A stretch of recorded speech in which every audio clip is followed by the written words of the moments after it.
Coucou tout le monde, c'est Candy Shy et je suis ravie de vous retrouver sur ma chaîne Livresque pour faire une nouvelle gazette. On va parler de mes dernières lectures de février. Février, c'était sous le mois des suites de sagas, pas de démarrage de tome 1 ni rien. On poursuivait les sagas et on essayait d'en terminer au maximum. Donc, c'est proposé par Cathy, ça va revenir prochainement sur les Radiques. C'est un trimestriel ou enfin, quand elle le propose, c'est quelques fois dans l'année.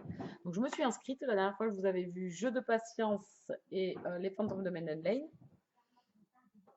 qui faisait partie du challenge aussi. Et là, on va parler de quatre autres lectures qui font partie de ce challenge. D'abord, Le Paris des Merveilles, le tome 3, Le Royaume Immobile de Pierre Pével aux éditions Bragelonne. J'ai fini la saga, c'est le dernier. Voilà. Je suis ravie et triste en même temps parce que, donc, je vous remonte des couvertures de ces superbes romans qui sont vraiment magnifiques. Tome 1 avait été une très bonne lecture. Bonne lecture. Pas très bonne. Bonne lecture. J'avais beaucoup aimé les personnages, l'univers, enfin, tout ce qu'a créé Pierre Pével, mais j'ai trouvé un peu l'intrigue un peu simpliste et un peu vite bâclée. Voilà. Un peu trop rapide. J'ai lu le tome 2, je vous en ai parlé dans une vidéo il n'y a pas si longtemps que ça. C'était ma dernière lecture de 2016 et j'avais adoré. Franchement, on est monté d'un cran. Donc déjà, on connaissait les personnages, on connaissait un petit peu l'univers. On est dans un univers de Faerie. L'univers Faerie, c'est des êtres surnaturels qui partagent notre univers à nous, humains. Donc ici, on se retrouve au Paris du 19e siècle. Non, je vais toujours jamais y arriver, hein. Au Paris du début du XXe siècle, pardon, et on se retrouve dans un Paris un peu magique, puisque les créatures d'outre-monde vivent en même temps que nous sur la planète Terre, et donc créent des choses assez magiques. Donc l'univers de Pierre Pével, j'ai adoré, franchement, 1000%, c'est génial. C'est tout ce que j'aime dans les pays de Faerie et de Fae, de Cid. Voilà, j'adore ces univers-là en fantasy, j'aime beaucoup. Et la plume de l'auteur, voilà, sa façon d'écrire un petit peu rétro, je dirais, dans cette saga-là, puisqu'on est dans un Paris, comme je vous disais, début du XXe. Donc on retrouve des personnages qui m'ont fait un petit peu penser à... Enfin, le personnage masculin, donc Louis Griffon, m'a fait penser un petit peu à Arsène Lupin et à Sherlock Holmes. Voilà, c'est gentleman, un peu charismatique, que l'on trouve très beau. Un peu détective privé, voilà, parce que Louis Griffon enquête un petit peu, il est mage. Et donc ce troisième tome clôture la saga. Je suis un peu triste de les quitter parce qu'on pourrait rester avec eux pour de nouvelles aventures. Je trouve retrouver Griffon et Aurélia. Très bon troisième tome, très prenant. Après les intrigues, je trouve, ne sont pas révolutionnaires, mais moi ça m'a plu là. C'était vraiment super sympa. Donc tome 2 et tome 3 sont vraiment très bons par rapport au tome 1. Voilà, qui met en place l'univers. C'est un tome 1. Il met en place l'univers, il met en place les personnages avec une intrigue un peu facile, on va dire. Ici, voilà, on rencontre d'autres personnages, encore une nouvelle fois, on enquête, et en plus, cette fois-ci, on enquête il y a eu un meurtre, donc voilà, il y a vraiment une bonne enquête de profondeur. On se demande qu'est-ce que ça cache tout ça, et quand on a le fin mot de l'histoire, voilà, ça, toutes les ramifications se fait à la fin, et on comprend un peu mieux où l'auteur a voulu nous amener. Donc Louis Griffon et Aurélia, j'adore. J'adore cet univers d'Outre-Monde, c'est un excellent troisième tome. Voilà, je suis un peu triste d'avoir fini, mais voilà, c'est une saga de terminer, ça c'est pas négligeable, et je lui mets un 8 sur 10. Ensuite, on continue en saga. Backstage, le tome 3, Emporte-moi de Tracy Wolff aux éditions Milady Romance collection Sensation, romance contemporaine, dans l'univers des rockers. J'aime beaucoup. Pareil, c'est écrit gros, ça va vite, c'est détente, c'est loisir, voilà, il ne faut pas approfondir trop, il ne faut pas trop en demander au niveau des émotions, il ne faut pas trop en demander au niveau de la personnalité enfin, du passé des personnages, sur leur passif. On le sait quand même, hein, je ne dis pas qu'on ne le sait pas. Ici, on a un jeune homme donc, qui fait partie du groupe que l'on côtoie, donc les Shake and Dirty. Dans le tome 1 et 2, donc on avait deux personnages différents du groupe, et là on en rencontre le troisième, donc c'est Wyatt, qui me tentait bien déjà dans les deux premiers. C'est le batteur du groupe, donc c'était super sympa. Donc ici, on est dans un univers de drogue et il rencontre quelqu'un. Et j'ai beaucoup aimé leur romance. C'était vraiment très sympa. Voilà, c'est ce que j'aime dans ces petites romances contemporaines, Milady Romance, une petite saga là. Des petites sagas simples, détente, loisirs, ça se gobe hyper vite et c'est super sympa. Donc là, le troisième tome, je suis à jour sur la saga. Je ne sais pas s'ils ont décidé de poursuivre. Je pense que oui, puisqu'on va attendre Jared, hein. J'attends Jared depuis le premier tome, hein, donc vivement, vivement. Donc c'était super sympa. Il y a toujours une intrigue de fond sur le groupe, sur tout ce qui leur arrive, sur l'univers musical. Et il y a la romance au milieu. Et on retrouve les personnages que l'on a laissés aussi dans les tomes antérieurs, que l'on recroise puisqu'ils font partie du groupe. Donc on les recroise et on recroise leurs conjointes. Voilà, donc c'est toujours sympa. J'aime beaucoup l'univers des rockers. Ça change, c'est sympa, ça se gobe. Ça marche super bien avec moi. Je lui mets un 7 sur 10. Et ensuite, on n'est pas des moindres, qui est l'une de mes dernières lectures là, à l'heure où je tourne ma vidéo, donc ça datera, et vous, ça sera dans 3 semaines, peut-être, ou dans une semaine et demie, je pense plutôt. Je vous parle du Bourbon Kid, le tome 2, L'œil de la lune, d'Anonyme, au livre de poche, lecture commune qui a été lancée sur Livre Addict par Fan de Polar. J'avais beaucoup aimé le tome 1, c'était déjanté, thriller, déjanté, fantastique, j'avais beaucoup aimé. Dans une espèce de Las Vegas dépravé, dans la genre Sin City, où tous les mafiosos, les tueurs en série, les violeurs, enfin, tout tueurs, etc., se retrouvent dans cette ville. Et j'avais beaucoup aimé. Et donc ici, dans le tome 2, on retrouve nos personnages, enfin ceux qui restent vivants à la fin du récit, parce qu'il n'y en a pas beaucoup, parce que tout le monde demeure à tour de bras. Et l'auteur fait un effet papillon, c'est-à-dire qu'il vous lance sur plein de choses dans le roman, et qu'au fur et à mesure, l'ellipse se ferme, se ferme, se ferme, pour arriver à un final. Donc toutes les histoires qui vous lancent se retrouvent, enfin, au fur et à mesure, on voit les ramifications se faire, enfin surtout les meurtres se faire, et on comprend le fin mot de l'histoire. Donc j'étais ravie de retourner dans le Bourbon Kid, vu que le tome 1, ça faisait pas si longtemps que ça que je l'avais lu, je crois que je l'ai lu janvier, je crois d'ailleurs, ce n'est pas si longtemps que ça, je crois que je l'ai lu en janvier ou fin décembre, je sais plus, donc très très récemment. Et Fan de Polar a lancé le tome 2, donc je me suis jetée dessus, puisque ça faisait aussi partie du challenge, donc suite de saga. Et comme c'est un livre qu'on m'a prêté depuis plus d'un an, il était temps que je le rende à ma copine, largement de temps, je trouve même plus d'un an, je crois. Et ce tome 2, franchement, je me suis éclatée, je l'ai gobé. C'était génial. Il était pour moi encore meilleur que le tome 1.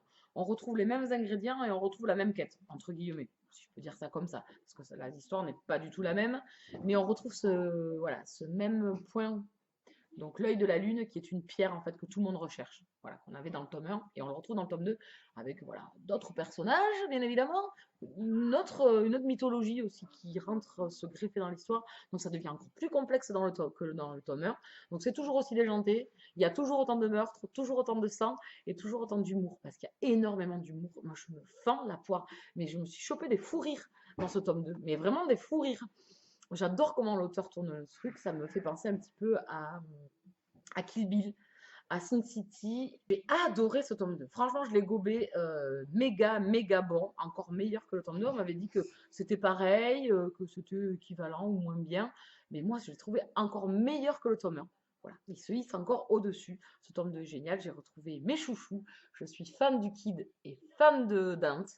Et je suis joie. Bon, j'ai eu à un moment donné un palpitant vers la fin. Là, je me suis dit, c'est pas possible. L'auteur est un gros méchant.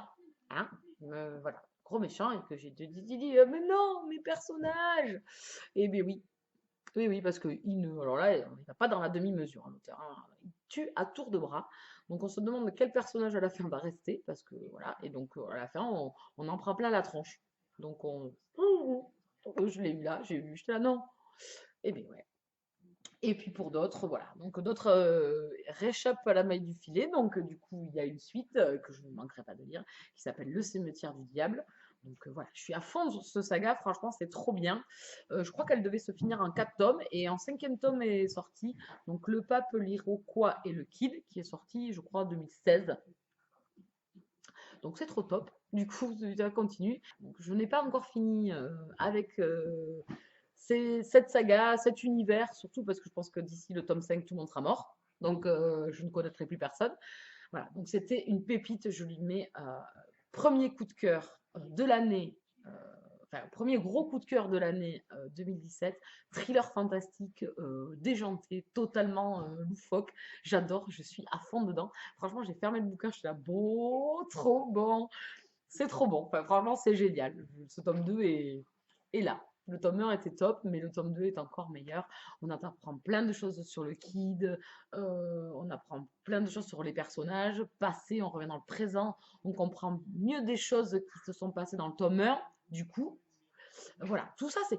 Mais l'auteur, voilà, il faut suivre parce qu'il fait plein de ramifications, mais après, il vous les explique. Voilà, il part dans la live partout. Il tue tout le monde, et après, à la fin, vous comprenez tout. Voilà, et avec les peu de personnages qui vous restent. Donc voilà, petit coup de cœur, enfin, ouais, gros, petit, je sais pas trop encore comment le qualifier, c'est tout récent.